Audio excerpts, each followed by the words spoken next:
Hello everyone! Welcome to the Layman Way, where we strive to bring the explanation of the key concepts in a very fun and engaging way. Concepts from the field of UPSC, PSC, CAT, you name it, we have it. And guys, we are trying to create a big impact by providing free quality education so that everyone can get access to this education and you can be a part of this revolutionary journey by doing just few things, liking and sharing the video and subscribing to the channel. And also, do not forget to recommend the video to your friends. Alright guys, if you want to view the full playlist, you can always go on the I button in the top right corner and view our full course. And if you are watching this video, do not forget to leave a comment down below and share your progress with others so that we can motivate one another, and let's get started. So guys, welcome to the course. तो चलिए आगे continue करते हैं अपना lecture. Economy के current affairs को discuss कर रहे हैं. तो नेक्स्ट जो आर्टिकल न्यूज़ में था दैट इज़ इक्वलाइजेशन लेवी. तो इक्वलाइजेशन लेवी बेसिकली एक टाइप ऑफ डिजिटल टैक्स है जो इंटरनेट कंपनीज़ पे लगता है, जैसे गूगल हो गई, फेसबुक हो गई, अमेज़ॉन हो गई. ठीक है, तो बेसिकली क्या होता है कि जैसे फेसबुक पे आप स्क्रॉल करते हो, ठीक है, तो आपको एडवर्टाइजमेंट्स दिखते हैं. ठीक है, मान लो मैं एक शॉप ओनर हूँ, मैंने फेसबुक पे एडवर्टाइज़ किया है. ठीक है, तो उस एडवर्टाइज़ जो मैं करता हूँ उसके लिए मैं फेसबुक को पैसे देता हूँ. तो इस पे जो टैक्स लगता है that is called equalization levy. ठीक है, तो ये कोई इनकम टैक्स टाइप चीज़ नहीं है. ठीक है, ये एक सर्विस टैक्स भी आप बोल सकते हो कि भाई आप आप इंडिया से कमा रहे हो. अब जैसे फेसबुक बाहर की कंपनी है, ठीक है, तो वो जब इंडियंस के एडवर्टाइजमेंट से कमा रही है तो they should pay tax to the Indian government, right. तो उसके लिए जो गवर्नमेंट है उसने डिजिटल सर्विस टैक्स को इंट्रोड्यूस किया है. इंडिया ने 2% जो डिजिटल सर्विस टैक्स है वो लगाया 2020 में, और it applies only to non resident companies जैसे गूगल हो गई, फेसबुक हो गई, अमेज़ॉन हो गई, जो इंडियन इनकॉर्पोरेटेड एंटिटीज़ नहीं है. क्योंकि इंडियन कॉर्पोरेटेड एंटिटीज़ जो है वो तो अपने जो उनका इनकम आ रहा है उस पर तो इनकम टैक्स दे ही रही है ना, कॉर्पोरेट टैक्स तो दे ही रही हैं वो. ठीक है, बाकी ये लोग नहीं देती हैं. ठीक है, ये लोग अपने कंट्री में टैक्स देती हैं.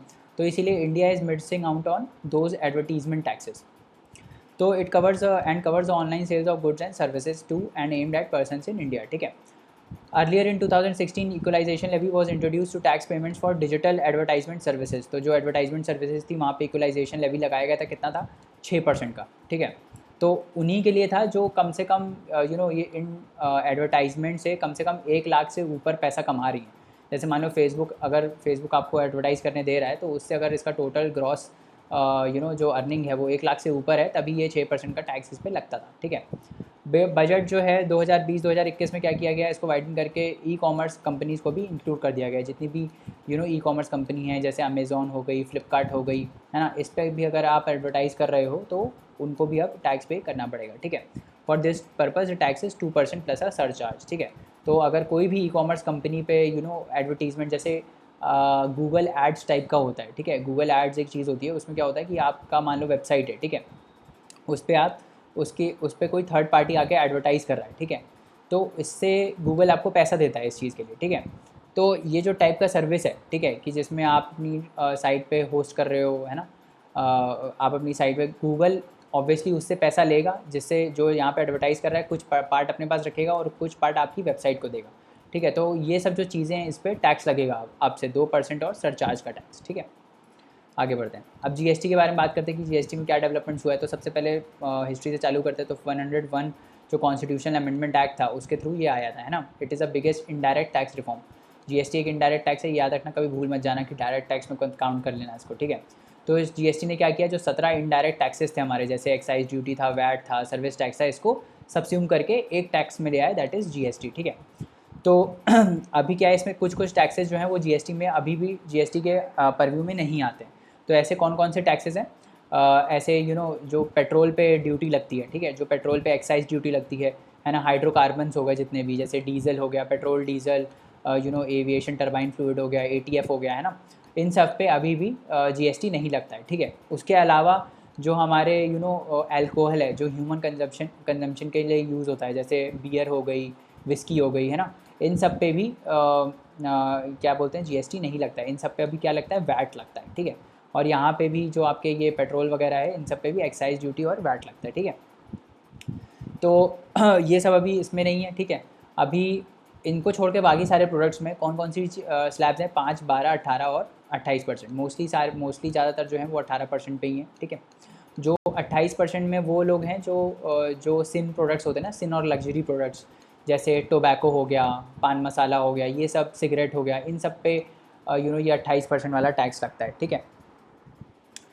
उसके बाद एक जीएसटी काउंसिल है। जीएसटी काउंसिल या पॉलिटी में अच्छे से पढ़ लेना जीएसटी काउंसिल क्या है। अभी यहाँ पे थोड़ा बहुत डिस्कस कर रहे थे। जीएसटी काउंसिल एक कॉन्स्टिट्यूशनल बॉडी है, आर्टिकल 279A के अंडर बनी है, ठीक है। ये रिकमेंडेशंस देती है किसको, यूनियन और स्टेट को, जीएसटी रिलेटेड इश्यूज़ के रिगार्डिंग, ठीक है। और ये भी जो हमने देखा ना, ये है बेसिक का जो पेट्रोलियम प्रोडक्ट्स हैं और ये अल्कोहल वाला है, इसको जीएसटी के परव्यू में कब लाना है, इस पे जीएसटी कब से लगाना है, ये भी कौन डिसाइड करेगा, ये भी जीएसटी काउंसिल ही डिसाइड करेगा, ठीक है। इसको चेयर कौन करता है, इसको चेयर करता है अपने यूनियन फाइनेंस मिनिस्टर, ठीक है। और इसमें कौन कौन मेंबर्स होता है, इसमें बाकी भी मेंबर्स होते हैं। चेयरमैन अपना फाइनेंस मिनिस्टर होता है, बाकी इसमें union state minister of finance होते हैं, ठीक है। Minister in charge of finance, और स्टेट्स में जो फाइनेंस मिनिस्टर्स होते हैं, जो स्टेट के फाइनेंस मिनिस्टर्स होते हैं, वो भी इसमें होते हैं, ठीक है। इसकी रिकमेंडेशन बाइंडिंग होती है और जो डिसीजंस होते हैं वो 3/4 मेजॉरिटी से लिए जाते हैं, ठीक है। तो 75% मतलब 3/4 मेजॉरिटी से लिए जाते हैं।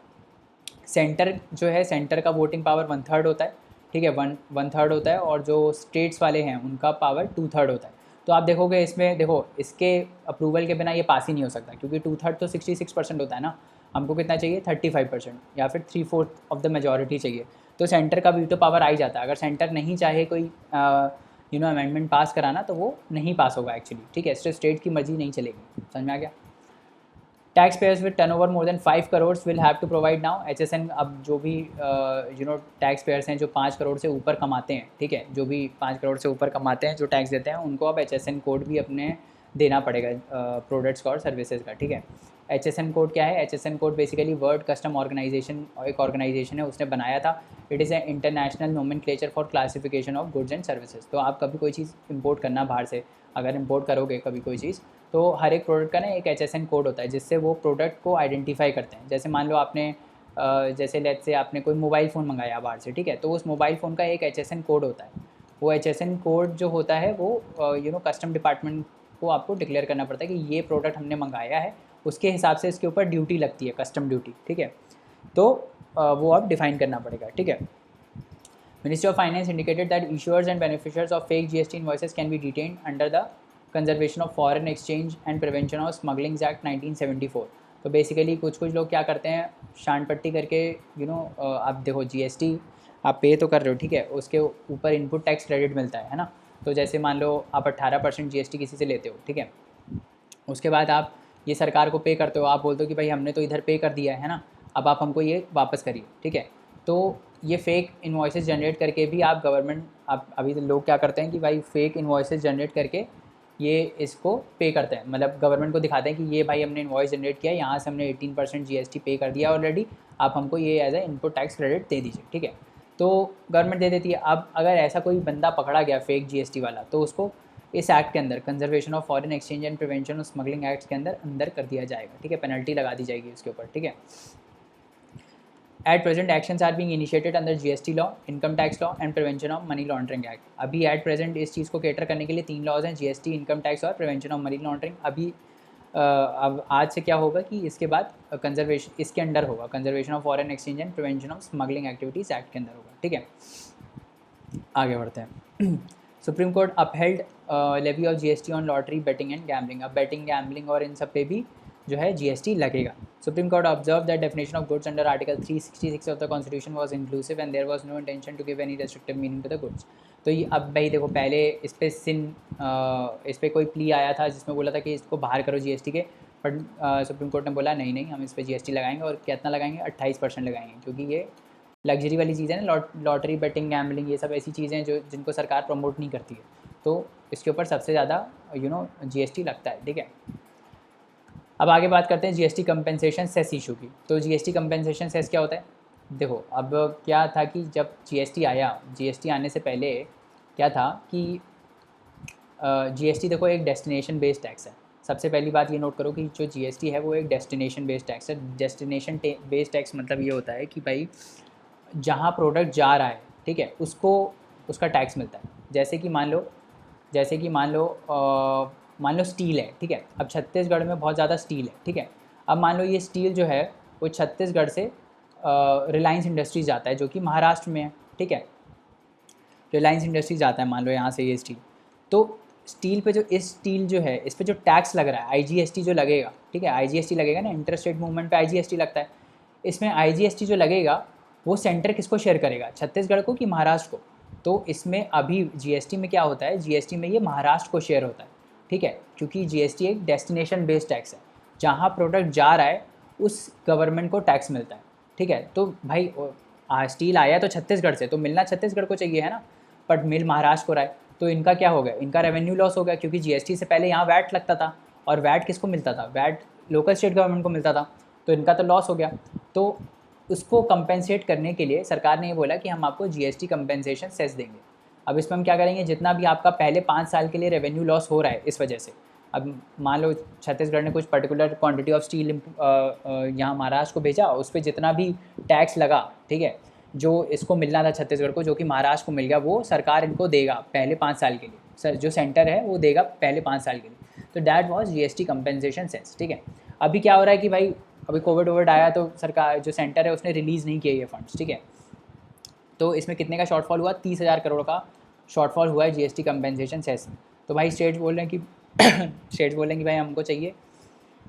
तो ये जो जीएसटी कंपेंसेशन एक्ट आया था 2017 वाला, इसमें क्या था कि percentage of annual revenue growth of the state has been projected to be 14%। If the annual revenue growth of the state is less than 14%, the state is entitled to revenue compensation cess. तो भाई अगर state का growth जो है 14% से कम है तो उनको क्या मिलेगा, उनको ये मिलेगा, जीएसटी कंपेंसेशन सेस मिलेगा। The compensation payable to the state shall be calculated release at the every 2 months period. हर 2 महीने में सेंटर जो है वो इनको रिलीज़ करेगा अपने फंड्स, ठीक है। Generation of the revenue under the act would happen through GST compensation cess. तो ये जो फंड्स आएंगे ये आएंगे कहाँ से, तो सेंटर एक सेस लगाएगा जिसको हम बोलते हैं जीएसटी कंपेंसेशन सेस, उससे पैसा आएगा और फिर ये सेंटर स्टेट्स को दे देगा, ठीक है। तो ये था, अभी क्या था कि ये सेस लगेगा किस पे, ये सेस लगेगा लग्जरी गुड्स पे, सिन गुड्स और लग्जरी गुड्स। जैसे सिन गुड्स में टोबैको, पान मसाला ये सब आ गया, और जो लग्जरी गुड्स हैं जैसे आप मान लो मर्सिडीज़ खरीदने जाते हो तो वो एक लग्जरी गुड है ना, तो उस पर लगेगा ये सब जीएसटी कंपेंसेशन सेस पहले 5 साल के लिए, ठीक है। और फिर उससे वो सीएफआई में क्रेडिट होगा, सीएफआई से पब्लिक अकाउंट्स जाएगा और फिर वहाँ से वो स्टेट्स को क्रेडिट होगा, ठीक है। इस टाइप से सिस्टम है ये, ठीक है। और ये क्या है, एक नॉन लैप्सेबल फंड है, ये भी ध्यान रखना, ठीक है। The entire cess collected during the year is credit to a non lapsable fund called GST compensation cess fund. तो अगर ऐसा कोई पूछ ले आपसे कि ये जीएसटी कंपेंसेशन सेस फंड जो है वो क्या ये नॉन लैप्सेबल फंड है, तो yes it is a non lapsable fund, ठीक है। अब स्टेट का क्या है, स्टेट क्यों क्यों परेशान है स्टेट इससे, क्योंकि स्टेट बोल रहे हैं कि भाई सेंटर अपनी कमिटमेंट्स को ऑनर नहीं कर रहा है, वो हमको दे ही नहीं रहा है, ठीक है। और दूसरा स्टेट का प्रॉब्लम ये है कि स्टेट बोलते हैं कि जीएसटी काउंसिल जो है, जिसमें आपने बोला तो है कि हमने स्टेट्स को रिप्रेजेंटेशन दिया है, बट एक्चुअली में स्टेट्स का रिप्रेजेंटेशन बहुत कम है, क्योंकि वोटिंग पावर सेंटर के पास 1/3 की है, जैसे मैं बता रहा था, और किसी भी डिसीजन को पास होने के लिए 3/4 ऑफ द मेजॉरिटी चाहिए, यानी 75% चाहिए। तो बिना सेंटर के बिना सेंटर की अप्रूवल के आप वो डिसीजन कोई पास ही नहीं करा सकते जीएसटी काउंसिल के थ्रू, ठीक है। तो ये स्टेट के जो है वो प्रॉब्लम है, ठीक है। और चीज़ें देख लेते हैं, कुछ कंसेप्ट। तो पहला है डिस्क्रिशनरी फिस्कल स्टिमुलस, ठीक है। तो क्या होता है ये discretionary fiscal stimulus, it is basically कि फिस्कल डेफिसिट में कितना इंक्रीज़ आ रहा है गवर्नमेंट की पॉलिसी की वजह से, ठीक है, उसको हम बोलते हैं discretionary fiscal deficit. It is a distinct form an increase in fiscal deficit causing by slowing growth, which is called an automatic stabilizer, ठीक है। तो ये इससे अलग है, ये जो हमारा ग्रोथ स्लो होने की वजह से जब फिस्कल डेफिसिट बढ़ता है ना, ग्रोथ स्लो होती है तो क्या होता है, गवर्नमेंट के पास रेवेन्यू नहीं आ रहा होता है और एक्सपेंडिचर और बढ़ रहा होता है, तो उसमें फिस्कल डेफिसिट जनरेट होता है। तो दिस इज़ एन ऑटोमेटिक मतलब this is normal fiscal deficit, ठीक है। डिस्क्रिशनरी फिस्कल डेफिसिट क्या होता है, जो गवर्नमेंट की खुद की पॉलिसी की वजह से आता है, ठीक है। रेवेन्यू तो आपके पास आ रहा है, बट आप हो सकता है कोई पॉलिसी ऐसी है जिसकी वजह से आप स्पेंडिंग बहुत ज़्यादा कर रहे हो, आप सब्सिडी बहुत ज़्यादा दे रहे हो, तो उसमें भी फिजिकल डेफिसिट बढ़ जाता है, ठीक है। फिर एक है पोस्ट डिवोल्यूशन रेवेन्यू डेफिसिट। तो ये जो पीडीआरडी होता है, पोस्ट डिवोल्यूशन रेवेन्यू डेफिसिट, ये काहे के लिए, ये भी वही सेम पर्पज़ के लिए, जो स्टेट्स को रेवेन्यू लॉस हुआ है ना, उसको कंपेंसेट करने के लिए ये है पीडीआरडी, ठीक है। तो PDRD is a mechanism provided by finance commission for the compensation of any loss incurred by the state from the centre. तो जो सेंटर स्टेट्स को पैसा देता है उसकी वजह से आप कम पैसा दे रहा है, तो उसमें जो शॉर्टफॉल आता है उसको ब्रिज करने के लिए ये है पीडीआरडी, ठीक है। It is the second largest chunk of finance commission transfer. तो जो फाइनेंस कमीशन पैसा ट्रांसफ़र करता है सेंटर से स्टेट को, जो रिकमेंड करता है कि सेंटर इतना पैसा स्टेट्स को दे, ठीक है, उसमें जो है सेकंड लार्जेस्ट जो शेयर होता है वो इसी का होता है, पीडीआरडी का, ठीक है। उसके बाद और क्या क्या चीज़ें फाइनेंस कमीशन रिकमेंड करता है, जैसे ग्रांट्स हो गई रूरल बॉडीज़ की, अर्बन बॉडीज़ की, लोकल गवर्नमेंट के लिए बेसिकली ग्रांट्स हो गई है ना, assistant to state disaster relief fund, ये सब हो गया। तो ये सब है पीडीआरडी का। फिर एक अलग चीज़ आती है, that is called treasury single account. तो ट्रेजरी सिंगल अकाउंट क्या होता है, तो देखो जैसे कि मान लो आप हो, ठीक है, आप पैसा कमाते हो, ठीक है, तो आप क्या सारा पैसा अपना घर पे रखते हो? नहीं, आप अपना पैसा बैंक पे रखते हो, है ना। तो आपको कभी ज़रूरत होती है तो आप बैंक से पैसा निकालते हो और ट्रांजैक्शन करते हो, है ना। मान लो आपको गाड़ी खरीदनी, भाई BMW खरीदनी है मेरे को, तो मैं थोड़ी घर पे 50 लाख रखा रहूँगा और जाके पे करूँगा कैश में, ऐसा नहीं होता। जनरली आप बैंक में रखते हो और बैंक से निकाल के आप चेक देते हो और गाड़ी खरीदते हो, है ना। तो सेम चीज़ गवर्नमेंट भी करती है ना। गवर्नमेंट को तो करोड़ों रुपए मैनेज करना रहता है, तो गवर्नमेंट थोड़ी अपनी जाके मतलब गवर्नमेंट अपने घर में थोड़ी रखेगी। गवर्नमेंट क्या करेगी, गवर्नमेंट का भी एक बैंक अकाउंट होगा जिसमें वो पैसा सबमिट करेगी और वहाँ से ट्रांजैक्शन के लिए पैसा निकालेगी। तो वो जो अकाउंट होता है ना, जैसे हम लोग का सेविंग्स अकाउंट होता है, वैसे गवर्नमेंट का होता है ट्रेजरी सिंगल अकाउंट, ठीक है। तो ये एक गवर्नमेंट का अकाउंट होता है जहाँ से गवर्नमेंट बैंकिंग ऑपरेशंस करती है, ठीक है। तो बस यही है, ठीक है। अब आगे देख लेते हैं कि क्रेडिट टू जीडीपी रेशियो क्या होता है। तो क्रेडिट टू जीडीपी रेशियो क्या होता है, कितना क्रेडिट जा रहा है, कितना मतलब आप बैंक वगैरह लोन दे रहे हैं इकोनॉमी में, और वो जीडीपी का कितना परसेंटेज है, ठीक है, that is called credit to GDP ratio. India का भी कितना है, 56%। अगर हम एडवांस इकॉनमी से कंपेयर करें तो एडवांस इकॉनमीज़ का 150 से 200% रहता है, ठीक है। अभी हमारा कितना है, हमारा है 56%। तो ये जो क्रेडिट टू जीडीपी रेशियो है, ये जनरली राइज़ करता है कब, जब इकोनॉमिक बूम होता है। क्योंकि इकोनॉमिक बूम होता है तो क्या होता है, बहुत सारे लोग लोन ले रहे होते हैं ना, तो क्रेडिट का अवेलेबिलिटी बहुत ज़्यादा रहता है ना। बिज़नेस स्टार्ट करने के लिए लोग बहुत ज़्यादा लोन लेते हैं। तो इकोनॉमिक बूम के जब इकोनॉमिक बूम चल रहा होता है तब क्रेडिट टू जीडीपी रेशियो बहुत ज़्यादा होता है, और वाइस वर्सा हो जाता है जब इकोनॉमिक डाउनटर्न आता है, जब रिसेशन वगैरह आता है तो लोग लोन कम लेते हैं, तो ये फॉल कर जाता है, ठीक है। उसके बाद क्रेडिट टू जो जीडीपी रेशियो है, indicates the buildup of excessive credit growth in an economy. ये सब बस वही है जो नॉर्मल चीज़ें होती ना। Basel 3 uses gap between credit to GDP ratio and its long term trend for setting counter cycle. ये अब देख लो क्या होता है, काउंटर साइक्लिक कैपिटल बफर। ये क्या होता है, देखो काउंटर साइक्लिक कैपिटल बफर क्या होता है कि जैसे मान लो इकोनॉमी अभी बूम पर है, ठीक है, फिर रिसेशन में आती है, फिर बूम होता है, ऐसे ही बिजनेस साइकिल चलता है ना। तो जब इकोनॉमी बूम पे होता है ना, जब इकोनॉमी बूम पे होता है तो गवर्नमेंट क्या करती है, instead of providing more subsidies and more expenditure, government क्या करती है, टैक्स बढ़ा देती है। टैक्स बढ़ाने से क्या होता है कि देखो इकोनॉमिक बूम चल रहा है तो लोगों को टैक्स पे करने में प्रॉब्लम भी नहीं होगा। तो ये जो पैसा है गवर्नमेंट जो इकोनॉमिक बूम के टाइम देती है, इसको गवर्नमेंट स्टोर करती है, ताकि जब रिसेशन आए, जब एक्चुअली में नीड हो गवर्नमेंट को स्पेंड करने की, तो वो इसी फंड से इस रिसेशन में दे पाए पैसा। इसी को ही बोलते हैं काउंटर साइकिल कैपिटल बफर। तो ये बैंक भी करते हैं, गवर्नमेंट भी करती है, ठीक है।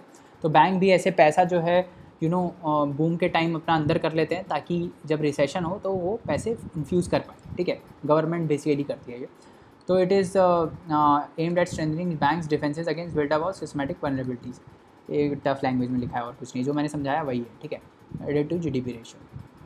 उसके बाद क्या है, इन्वर्टेड ड्यूटी स्ट्रक्चर।